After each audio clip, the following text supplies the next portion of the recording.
Welcome back to CoffeeShop Astrophysics. And in case you are wondering who we are a bunch of graduate students and postdocs at the Leonard E. Parker Center for Gravitation, Cosmology, and Astrophysics. And we do science outreach on select Saturdays during the semester. Okay, so if you have an idea for a future coffee shop talk, feel free to come up to us and share your idea with us, or else you can also put it in our Git page we have here. So our friends in Madison has a talk on March 18th. So if you are in Madison or know people in Madison, tell them to check this out. I don't know what the topic is, but I'm sure it will be great. Okay, so today the speakers are myself, Pat, and my colleague Akash, and we are going to be talking about what makes the earth get angry. Now, sorry for the flashy title, and I know it's not super informative about what we are trying to talk about. So what I'm going to do is I'm going to tell you the story how this place changed from a bunch of rocks floating around to this beautiful coffee shop in Milwaukee that we are in here. Well, I lied a bit because to come from this rocks 4.6 billion years ago to anodyne here today, we need to talk about a lot of things, how life started, evolution and stuff, and we are not going to be talking about that today. What we are going to be talking about is how the earth formed the way it is as it is today. So I am going to talk about how 4.6 billion years ago from a bunch of rocks like this, it changed to something like this. So according to ChatGPT, this is how Milwaukee looked like 4 billion years ago. I don't know if it's correct or wrong, but yeah, the idea is 4 billion years ago when the earth just formed, it was very hot and there were volcanoes. The surface cooled and then evolution happened, so we exist here today, but that's a different thing. And after this, Akash will talk about how the continents form the way we see today, and then about volcanoes and earthquakes, why they happen, and that's the reference to making the earth angry. Okay. So again, 4.6 billion years ago, there were some pieces of rocks floating around, and this is not that interesting. And we are astrophysicists, we like looking at large length scales. So let's zoom out 100 billion times. And if you zoom out 100 billion times, then we see something that's interesting. We see our very young sun just formed, and if you're interested to learn about our sun, come to our April talk. On April 19th, we will be talking about the star of our solar system. But today we will not talk about the sun, and this is how it looked at just the region around the sun. There was a belt of gas and rocks swirling around the sun, and this dust and gas particles gave rise to the earth, and I'm going to be talking about how earth was formed from this. So this is an animation showing what happens. So when there is a young star, there is always rock and gas around it, and slowly due to gravity, the areas which are rich in material become richer, the areas that are poor becomes poorer, and that's a hallmark of structure formation. Throughout our universe, rich areas become richer because gravity pulls everything towards itself, and regions which don't have much matter becomes empty, and as you can see, slowly planetary tracks forming. Sorry, it's a bit bright, so yeah, but then finally you see planets as we see today. Okay, so how do we know that this is actually happening? It's not that some stories which scientists made up just to say and make it interesting. The answer is we can actually see planets forming. This is a picture from a young star, HL Tau, which is just 1,000,000 years old. 1,000,000 years is very young compared to a star's lifespan. A star like Sun lives for around 10 billion years. So this star is really young, and you can see planets forming around it. And we took a picture of this using the ALMA telescope. So this is Atacama Large Millimeter Array, and using this telescope we have seen planets forming around the sun. And that's how we know, yes, probably this is how our solar system came to existence. Okay. So all of you know this. This is how the solar system looks like today. We have the sun and 8 planets, 9 if you like Pluto. And today we are going to be talking about the third planet in our solar system, that's the Earth, and it's the planet where we live and our favorite planet. Okay, so this is a timeline for the formation of Earth's internal structure. It took around 0.6 billion years to form the very young proto-Earth. And the first step in this process is accretion. So what happens in this process? So remember, if you zoom into this, you will find regions where rocks are floating around and they are actually orbiting the sun due to sun's gravity. What happens is this randomly floating pieces of matter collide and clump. And as they clump, gravity starts acting. Gravity is attractive. It pulls everything towards itself. And as it pulls everything towards itself, these clumps start to grow, and eventually they come together and form a planet, spherical planets. Now, the forces acting here are random motion, things colliding with each other, and gravity, which is attractive. It pulls towards itself, and that's why we call it to be a radial force. There is no specific angular dependence. And since there are no angular dependencies when this is forming, we have to have a shape that has no angular dependence. Let's say it forms a cube, then it's a problem because a cube looks different from where you are looking at it. If you look from the front, it looks different, from this side something else, from the bottom something else. And that's also true for a disk, but that's not true for a sphere. Like if you have a sphere, whichever way you look at it, it looks the same. So the forces, the nature of the forces acting during the formation of Earth has to make the Earth spherical. Like if you want a flat Earth or a cubical Earth, then you need some very weird forces acting at these times, and that complicates matters. But yes, fortunately our Earth is spherical, and so with using very simple gravity and Newtonian dynamics we can explain. Okay, so the point I want to say that shapes with edges are extremely unlikely because there are no angular dependencies during the formation of the Earth. Okay, so 4.5 billion years ago, this clump of matter, which we will call as the proto-Earth, was formed, and this was a mixture of rocky materials, iron, nickel, alloys, and volatile materials like water, carbon dioxide, which can easily be converted to vapors. And another thing that's very important is radioactive elements. It was present at very trace amounts, 0.05% of the total mass of Earth. But that's extremely important because that generated heat. And that is actually responsible for the structure of Earth we see today. Okay, so if you have some solids and there is a source of heat, if you heat solids, what will happen to the solids? Yeah, perfect. It will melt. So that is the exact same thing happened to the young Earth. So there was heat from radioactive activity, also heat from collision. When things collide, friction produces heat, and that actually melted all these rocks that formed the Earth. And as soon as things were in a liquid state, then we have a process which is known as planetary differentiation. Now, this is a very simple process. If you have a glass of sand and water, and if you let it settle for, let's say, half an hour, what happens is that the sand gets settled to the bottom and the water floats up. So this is just a simple process of sedimentation. And the same thing actually happened with our planet Earth around 4.5 billion years ago. What happened? The entire mixture of silicon, oxygen, aluminum, copper, zinc, iron, nickel, that was allowed to sediment. And since iron and nickel are the heaviest, they settle at the bottom, then copper, zinc, and then lighter elements like silicon and oxygen. So this iron and nickel was at the bottom, and you can imagine the Earth made of infinitesimal cups, which are very thin and very long, as you can see here, and the bottom of the cups form the center of the Earth.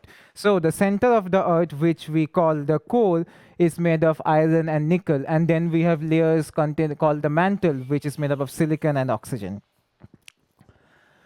Okay, so just to summarize, what happened at this stage is dense materials like iron, nickel, they formed the core, like lighter materials like silicates and rocks formed the mantle, and eventually the crust much later, and volatiles like water and carbon dioxide come to the surface or they are just lost because Earth didn't have its atmosphere back then. Okay, so the final process, it's just the outermost layer cools and it solidifies and it forms a crust. And this actually goes on for a long time and the crust constantly evolves and changes. It also changes today, which Akash will talk about later. Okay, so now let's take a look at the Earth's internal structure. So the radius of the Earth is around 3963 miles.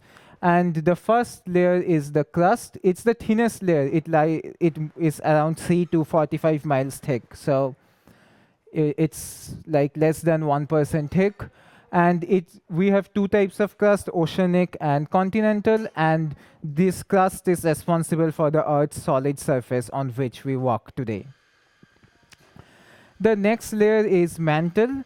So the mantle is 1800 miles thick and it's made of silicate, magnesium and trace amounts of iron. Mainly rocky region with the outermost layer of the mantle is known as the lithosphere, and this forms the tectonic plates, and below the lithosphere is the asthenosphere, which again Akash will talk about later. And then we have the lower mantle, this red region, which is much more rigid due to high pressure. And there are convection currents in the mantle which drive plate tectonics and the weather patterns in our planet Earth. The final layer is the core. It's the innermost layer, and that's again divided into two layers, the outer core and the inner core. The outer core is liquid, the inner core is solid due to extreme pressure. The outer core is around 1400 miles thick and is made up of liquid, iron, and nickel alloy. The inner core is solid due to extreme pressure, and that is made up of also iron and nickel. It's the same composition, but it's thinner than the outer core. It's around 800 miles in radius. And the main function of the Earth's core is to create its magnetic field, and I am going to explain how it creates that. It's created by a mechanism which we call the dynamo mechanism. And so let's see what happens. So this white region is the core, inner core, and this is extremely hot. This region is the mantle, which is much cooler. So if you have a hot region and the cold region, heat will flow from the hot region to the cold region. Now this can't, since it's a liquid, you see convection currents as you were seeing in the previous image, and this convection currents actually gives rise to Earth's magnetic field. Now you might be wondering, why does this have this definitive structure? And that's something due to called the Coriolis force. So Coriolis force makes matter move clockwise in the northern hemisphere, as you can see here, and anti-clockwise in the southern hemisphere. That gives structure to the way this outer core, liquids in the outer core flow, and this iron and nickel in the outer core, it's extremely dense, it's extremely hot, so they are charged. You get iron and nickel ions. These charged materials actually flow in the outer core, and that gives rise to currents, and currents give rise to magnetic fields, and that's the source of our Earth's magnetic field, as you can see in this video. Okay, so this is the dynamo mechanism, and this is how the magnetic field of our planet Earth was created. And as you can see, this is Earth's magnetic field today. Now, what are the consequences of Earth's magnetic field? So last year, we saw several auroras, and if you missed it last year, we expect to see more this year. And again, our next talk on March 29th is on the very same topic. So if you're interested in auroras, please come to the talk. And these auroras are formed because the magnetic field of the Earth saves us from the harmful radiations from the sun. And these radiations are funneled towards the pole. And so if you live near the North Pole or the South Pole, you see these patterns in the sky. And this magnetic field is also useful for navigation. Several animals and birds used to navigate to warmer climates during the winter. Again, more details about auroras and stuff next talk. Okay, so In the talk's advertisement, so we discussed about the changing magnetic field, and the Earth's magnetic field is rapidly changing. So from 1840, we started tracking the position of Earth's magnetic field, and as you can see, it changed like this, and now it's moving at 55 kilometers a year. And this actually happens in history. This has happened before, and this actually doesn't affect that much. Due to Earth's magnetic field changes, its problems happen due to navigation. But other than that, it's not that we see any mass extinctions or something. At least in history, we didn't see any serious event happen. And also, while the magnetic poles shift, it can completely reverse, and it has reversed in the history. So now I said for Coriolis force, you have one definite north pole and one definite south pole, but something can happen in the Earth's interiors due to plate tectonics or other factors which we don't understand very well. These convection currents can get disrupted, and then things which are stronger than Coriolis effect can come into play, and that can give several north and south poles, and during a reversal, your magnetic compasses won't work. And this has happened in the past. Again, this doesn't cause any extinction or loss of life, but it's a problem with navigation. So this is the black regions signify when Earth's magnetic field has been stable, and the white regions signify when Earth's magnetic field has been unstable. We know this from rocks. We can look at the magnetic field at rocks and see how it looked like. And this is the history of how Earth's magnetic field, like which regions it changed and which regions it didn't. Unfortunately, we don't exactly understand why this happened. And as you see from there, there is no particular specific pattern. So we can't predict when this will happen, but we only know this has happened and can happen any day. Okay, so how do we know about the Earth's structure? So the first thing that comes to our mind is, okay, let's dig a hole and take a look. But that's actually very hard to do. The reason is, in the crust per mile, temperature increases by 130 degrees. So as you go deep inside the Earth, you need to be able to handle very high temperatures, and that's hard to do. And it's not only temperature, it's also pressure. Like once you go to the mantle or the core, pressure is extreme, and we don't have any materials that can tolerate such high temperatures and pressures. Okay, so the deepest hole that humans could dig is the Kola Super Deep borehole in Russia or former USSR, and that reached 7.6 millions after 20 years of drilling. It's extremely hard to drill. So this is for reference some wells, both natural and man-made. So as you can see, the deepest hole in United States is about 6 miles, and the deepest on the planet Earth is in Russia. And if you see, the crust is around 25 to 45 miles. So we are nowhere near the mantle. We can just make very shallow holes on the surface of the Earth.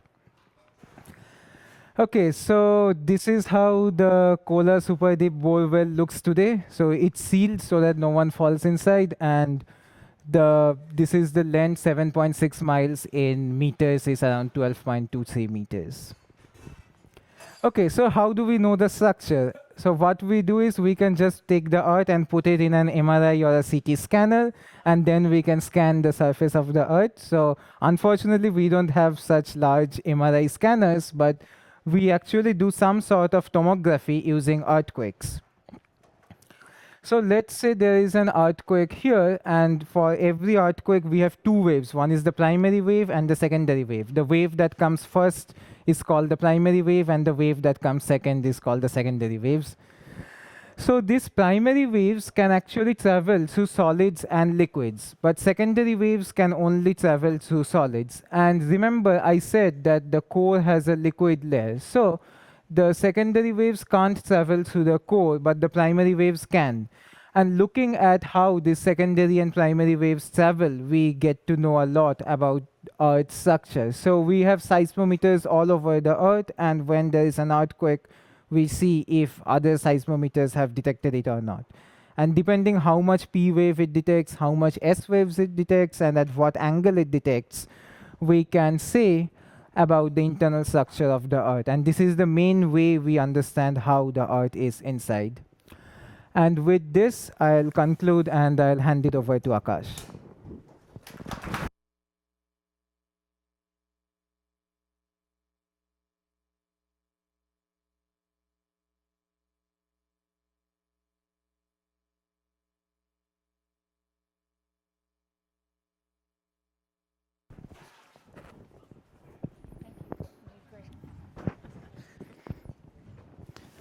Can everyone hear me? All right, good. All right, thank you. Okay, until now you've heard how Earth was formed and what's the structure of the Earth. Now I'm going to tell you how it evolved to what we see today. So this is a current world map, if someone's forgot. So this is how all the 7 continents look like. You can say, okay, so you can look at this world map and say, okay, fine. Or if you're interested, you can ask the reason why. Why do we have 7 continents? Why not 5? Why not 10? Why not 100? So that's an interesting question. What happened in the past that we only have the continental structure that we see today? Before addressing that, I'll give you some seemingly unrelated facts, and then I'll try to join everything in the end, and that will make sense. So, number 1, Himalayas, a mountain range in India-Nepal border, that's rising in height every year. The second thing, the 7 continents, all the continents are in constant movement. So some continents are moving away from each other, some continents are moving towards each other. What I show in this map is a set of points and arrows. The length of the arrow represents the scale of the movement. So the bigger the arrow, the more the movement. For example, if you take a reference of Australia, it shows that Australia is roughly moving 7 centimeters every year towards north. So if you look at how different continents are moving, the US is moving to left, the Europe is moving towards right, which means they both are moving apart from each other. Alternatively, you can also look at and say, the US and Russia are moving towards each other. And what I show in this map is all the earthquake zones, historically where the earthquakes were detected and how strongly they were detected. So if you see regions of hotspots.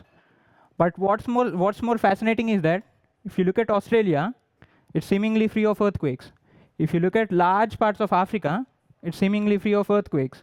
If you see the largest country in the world, Russia, most of the region is free of earthquakes. So is there any pattern? Why do earthquakes happen at these places and why not at other places? To make the story more interesting, just remember these dots, and I'm just flipping the slide. This is where tsunamis happen. If you see, the patterns match quite well. Again, so Australia is an island. It's surrounded by water from all 4 sides. Why is it not a place where a lot of tsunamis strike? Same for the coast of Africa, same for Russia, same for Greenland and parts of Canada. So there seems to be a pattern of where earthquakes and tsunamis happen. I'll add a third layer to this mystery and show where volcanoes happen. Freeze this pattern in your mind, and then this is where volcanoes usually happen. You see there's a lot of overlap between earthquakes, tsunamis, and volcanoes. Why is there a pattern to this? The question is why? Why are the continents the way they are? Why do they move the way they are? Why does earthquakes, tsunamis, volcanoes happen at very particular places? So to answer this question, I'll take you through a chronological journey of how people found it. So if you look at what I'm showing here is the Red Sea. So this is Africa and this is Saudi Arabia. If you consider this as a jigsaw puzzle, you see that you can actually fit these 2 pieces together. And similarly, I show you Africa and South America. If you rotate South America slightly and then take it towards Africa, you can fit these pieces together. So it seems like there seems to be a pattern to how the continents evolved. And if you look at the fossil records historically, similar fossil records have been found in South America, Africa, India, Antarctica, and Australia. But these continents are nowhere closer to each other in the current day. And this is an image of beautiful rock. I just say it, I don't know what this is. But the more important point that I want to highlight is these lines that you see on this rock. So these are called glacial striations.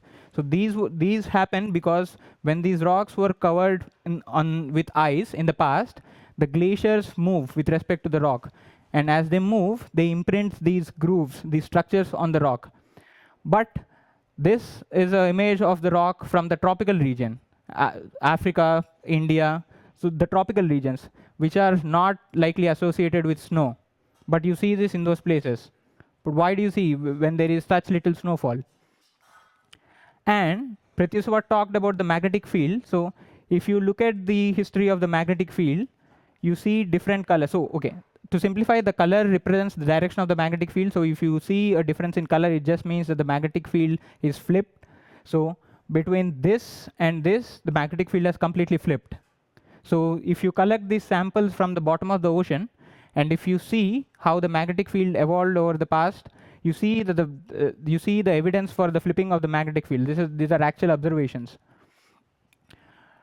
To reconcile all these observations, scientists have proposed that there used to be a supercontinent in the past that is just a merger of all the continents that we see today. So this, oh, I can't do this. Okay, so this is Antarctica, this is Africa, this is South America, this is India, and this is Australia. This is not a real image, this is just a picture. So the scientists proposed that there used to be a supercontinent called Gondwana that existed in the past. But I've missed in this picture Russia, North America, and Europe. What happened to them? To explain that further, scientists said we have to go back in the past of much more. So instead of Gondwana, let's go back even to a very large supercontinent called Rodinia. So this is just a blob of landmass, which is a combination of everything of what we know today. And by some magical process, this broke into two parts, Laurasia and Gondwana. Gondwana is the southernmost part that I mentioned before, and Laurasia, the part in the north that comprises of North America, Europe, and Russia. That's called Laurasia. So the story is that Rodinia broke into two parts, Laurasia and Gondwana. And then through further evolution, those two parts collided with each other to form the most recent supercontinent that we know called Pangaea. So this is all nice theory, but how did it actually happen? So what I show here in this video, hopefully it plays. No.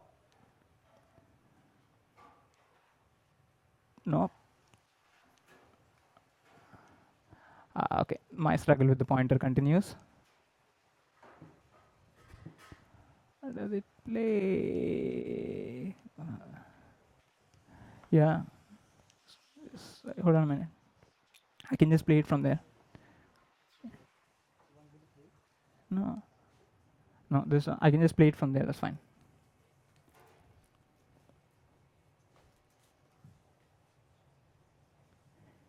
Yeah. Sorry for that. So this is an animation of how Rodinia broke into two parts, Laurasia and Gondwana. So what you see in this picture is these are the northern parts and these are the southern parts. This is actually the African plate. What you see as this video progresses is that all of them come towards each other and then they break away into two parts. The northern part, which consists of North America, Russia, and Europe, and the southern part, which consists of South America, Antarctica, India, Australia. So what you see is these everything coming towards each other. So this is the Rodinia, and then you gradually see this part here breaking away. So this is the northern part and this is the southern part. You see that this part gradually breaks away from the southern part.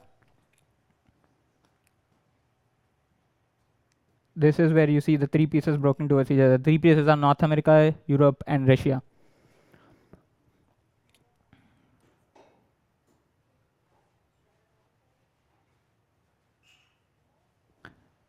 That's how Rodinia evolved to Gondwana and Laurentia. So now, I've said that through further evolution, they both collided with each other and formed the recent supercontinent called Pangaea. So what you see in this animation is the two parts that were initially here. So I can't click on video, apparently. Okay. So these two, you see at this point, collided with each other to form the most recent supercontinent called Pangaea. So what does Pangaea look like? Pangaea looks like this. So you have China, Russia, and then the American plates, Africa, Antarctica, and India. So this is the recent supercontinent that we know of, Pangaea. And then through further evolution, the Pangaea broke and formed the 7 continents that we know today.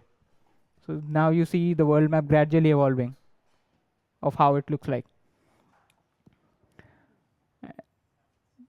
There.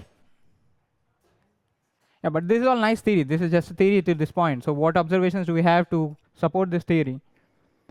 So this is a picture showing the detailed structure of the Earth. You have crust in the topmost layer, you have mantle here, you have core, and then the outer core. So the crust can be of two different types: oceanic crust and then the continental crust. Oceanic crust is just the land that sits beneath oceans. Continental crust is the land that sits beneath continents. A more useful way to look at it is not through in terms of composition, but in terms of its mechanical properties of how it behaves to forces. So you can call the topmost layer a lithosphere. Lithosphere is a combination of crust and certain parts of mantle. The defining feature of lithosphere is that it is solid, it's mostly rock.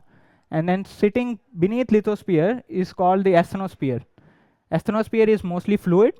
So the relevant part of the story is that lithosphere can slide on the asthenosphere. So lithosphere can move on the asthenosphere. And then you have your mantle and crust. But Earth is not a single blob of land. Earth is broken into different plates. So what I show here are the different plates. So you have the Eurasian plate, that's Europe and Russia. You have North American plate, South American plate, Indian plate, and then African plate. So you have all these different plates, and these different plates are in constant movement with respect to each other. And then this is just the animation showing in 3D, the image showing in 3D of how the different plates look like. And then the next relevant thing is something called as mid-oceanic ridges. So if the plate boundary, the boundary between two plates, they fall beneath oceans, we call them mid-oceanic ridges.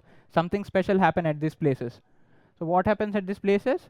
The fluid that is from asthenosphere breaks and comes to the top. So when it hits the crust, what happens is that it pushes the crust on either sides. So the fluid that is coming from the asthenosphere reaches the lithosphere, and then when it reaches the lithosphere, it pushes the plate, it breaks the plate and then pushes the plate towards either side. So mid-oceanic ridges are the places where this happens.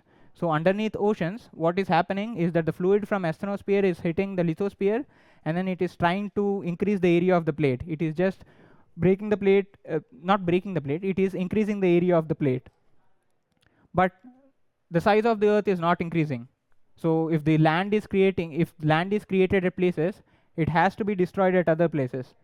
Before I go to that, so this is the actual evidence. So until now it's a story. This is the actual evidence. So these are the observations from underwater. What you see in these structures, what are these structures? So when the fluid reaches the top and then interacts with the water, it freezes to form these structures. So these are all the very chemical rich structures that you see at the bottom of the ocean. And this is the actual footage from one of the submarines capturing these structures. Furthermore, proof that mid-oceanic ridges actually exist, and then new land is getting created every moment. And then if new land is getting created, then that means existing land has to be destroyed, because the Earth is not increasing in size. Or else, if new land is getting created and existing land is not getting destroyed, it does mean that the Earth has to increase in size. But that's not happening. So what happens is, so this is where the mid-oceanic ridge, this is where the fluid from asthenosphere is coming to the top and then pushing the plate. What happens is then the two plates interact with each other. So here I show two plates. So this is one plate and this is the other. And then one plate collides with each other. And depending on how dense one plate is, it actually submerges, it actually sinks beneath the other plate. So this is where new land is formed, and this is where existing land is getting destroyed. So these plates are in constant movement towards each other. Mid-oceanic ridges are the place where the plate actually grows in size, and the new land is getting created. And then when the two plates collide with each other, one plate sinks beneath the second plate, and that is where the existing land is getting destroyed. So, but as I said, the crust comes in two forms: oceanic crust and then the continental crust. So when the two plates collide, there can be different configurations in which the plates can collide. So oceanic plate can collide with oceanic plate can collide with continental plates, or two continental plates can collide with each other. And depending on what two plates are colliding with each other, you see different phenomena. So if oceanic plates are colliding with oceanic plates, you see the trenches and volcanoes. Before I go there, so this is a picture of the deepest natural point that we know. It's called Challenger Deep. It's in Mariana Trench in Pacific Ocean. And this is actually a map of the Earth where it actually sits. Oh yeah, good, I can change it. So what's happening? So when two oceanic plates hit with each other, one plate sinks beneath the other plate. When what happens when one plate hits the other plate, the plate that is sinking inside takes the land with it. So you actually see a dip in the plate. So when you see a dip in the plate, that's where a trench is formed. Trench is nothing but just a dip at a point. So that's the reason for the formation of the trench. And one more interesting thing is when this plate hits with this plate, what happens is this plate actually gives a dip and this plate gives a bump. That bump creates a mountain. So when two plates hit with each other, you see this pattern. You see a dip and you see a bump. That dip and bump can give you different natural phenomena. So the dip gives you a trench and then the bump gives you mountains. What then happens is that the fluid from underneath it comes to the top and then reaches these mountains and then occasionally explodes. This phenomena is usually referred as volcano. So volcano is nothing but the fluid that is coming from beneath through the mountains and then it explodes. So that's why wherever you see trenches, you see volcanic islands as well. So this is an artistic representation of that. This is two plates colliding with each other. This is the plate that is going underneath, forming a trench. And then this is the plate that is giving you a bump that will form you mountain chains. And then this is the fluid that is coming through the mountains, and then that results in volcanoes. And this is just an animation showing how that actually works. So you might have heard something called as ring of fire. So that happens in Pacific Ocean. So you see these long stretches where you have active volcanoes. So this is the region where two oceanic plates collide with each other. So the entire stretch is where the oceanic plate is colliding with another oceanic plate, giving you trenches and volcanoes, volcanic islands. So that's first part, when oceanic plate and oceanic plate interact. The second part is when oceanic plate and a continental plate interacts. So when oceans hit continents. What happens then? Similar patterns are observed when you see them. So when an oceanic plate hits the continental plate, you see a dip and a bump. The dip is the trench, and then the bump is the mountain range. So what I show here are the Andes Mountains in South America. You see an ocean plate and you see a continental plate. And then this is what happens. You see a trench that is running very parallel to this mountain range. So the trench is in the ocean and the mountains are on the land. So this is the dip and the bump structure. You have similar reasons for the formation of Rocky Mountains in North America. You have an oceanic plate hitting the land plate, and then the bump on the land actually represents the mountain ranges that are created in this interaction. And then what happens when two continental plates collide with each other? It's the same phenomena. So you have here Indian plate and you have the European plate. They both are hitting towards each other, and that actually gives rise to a Himalayan mountain range. So in the very first slide, I said the Himalayan mountain ranges are increasing in height every year. That's because these plates are constantly colliding, and as they keep colliding each other, the bump keeps increasing, and then that's the reason for the Himalayas growing in height every year. Okay, good. We covered volcanoes. What about earthquakes and tsunamis? How do they happen? So given that the structure, I laid it entirely out, so this is now easier to understand. So you have two plates, but these two plates are very irregular. So what happens now and then is these irregularities get locked in, and then they locked in, the stress builds up, and then at some point you see a violent release of that stress. So when that happens, the land beneath shakes violently, and if you have water on top of it, that violent release of energy is transmitted to the water, and then the water actually, when it reaches the land, it gives you a tsunami. So I'll probably play this again so you can see it. So you have two plates, and then you have the two plates getting locked in. Stress builds up at that point, and then at some point you have a violent release of that stress. If this is propagated through ocean, that results in waves. So if this happens between two continental plates, if two continents collide with each other, you have your normal earthquake. If you have an oceanic plate and a continental plate colliding each other, you have an earthquake and a tsunami, just because it's propagating through water. But we wanted to give a real touch to end this talk. So we wanted to show how actually tsunamis work, because what I showed in the previous slide is just a wave. That wave is not as tall as the tsunami that you see. So you need to understand how it works. So, but we wanted to give a real life video of how the tsunami looks like, but unfortunately we couldn't do it, because if you actually see a tsunami, the chance of you actually coming back and giving the video are very less. But then what about an animation? We wanted to show a real life experiment of how this tsunami works. So it's a very complex physical process that works. So in order to create a tsunami, you need a detailed understanding of how the crust is, how the mantle is, how the water is sitting on top of it. Or you can do very cheap experiments. This is me today morning in my kitchen with a $1 aluminum plate in my hand, trying to show how a tsunami works. What can possibly go wrong in this? Let's see. So what I show here, so I am holding the aluminum tray like this, and I'm shaking the tray. That this shaking is representative of the land shaking beneath the ocean. And what you see is water put into movement, and then this is the center, and this is the edge. The edge represents the land, where the oceanic plate hits the continental plate. What you see here is that as the water moves forward and backward, there is a point when it hits the edge.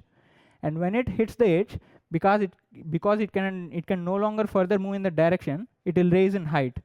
So what you see at this point is, this is a simple experiment. So the water hits the end of the tray and then it raises in height.